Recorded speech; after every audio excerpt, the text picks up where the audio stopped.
আসসালামু আলাইকুম।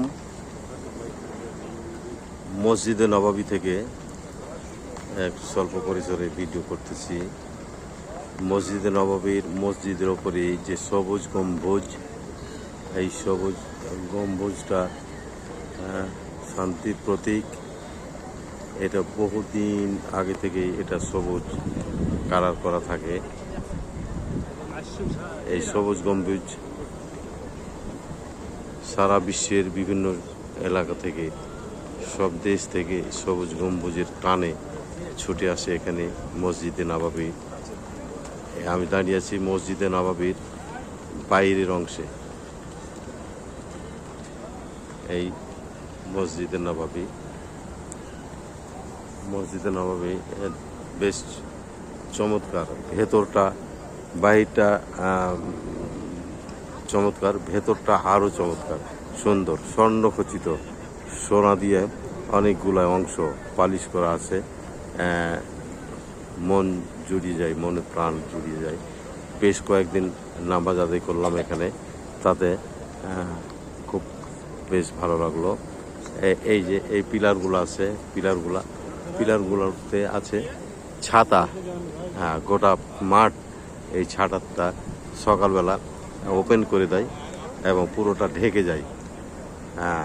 আর সন্ধ্যার পরে 6টার সময় এগুলা পিলারগুলা, যে ছাতাগুলো আছে সেই ছাতাগুলো অফ করে দেওয়া হয়। খুব চমৎকার দেখতে লাগে, যখন ফোটা থাকে তখন সুন্দর লাগে। আর বাইরের খুব সুন্দর দেখতে, বেশ চমৎকার লাগে। এটা হলো বাইরের অংশ।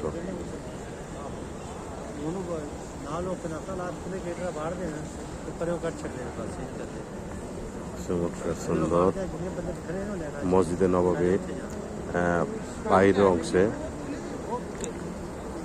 মসজিদ আছে, ভেতরের অংশে এক্সটেনশন যে মসজিদগুলো সেগুলা ভেতরের অংশে।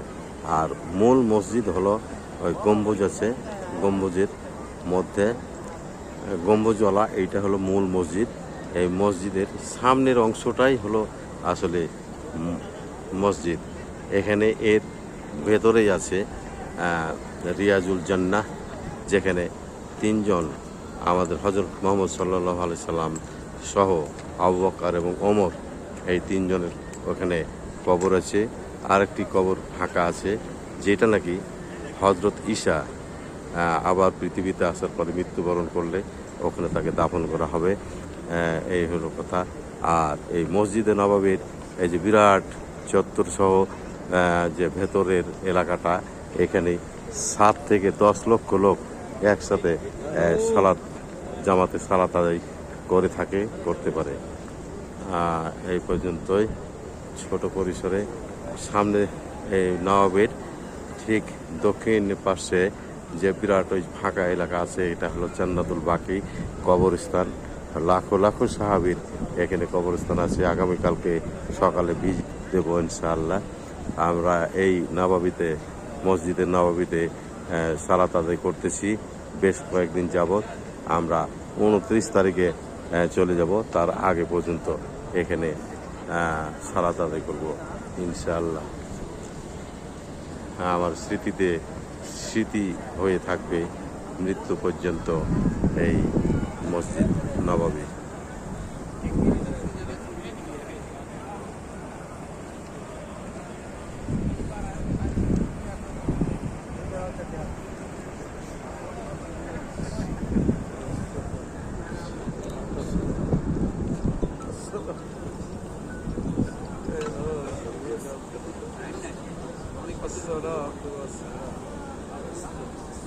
আসসালামু আলাইকুম।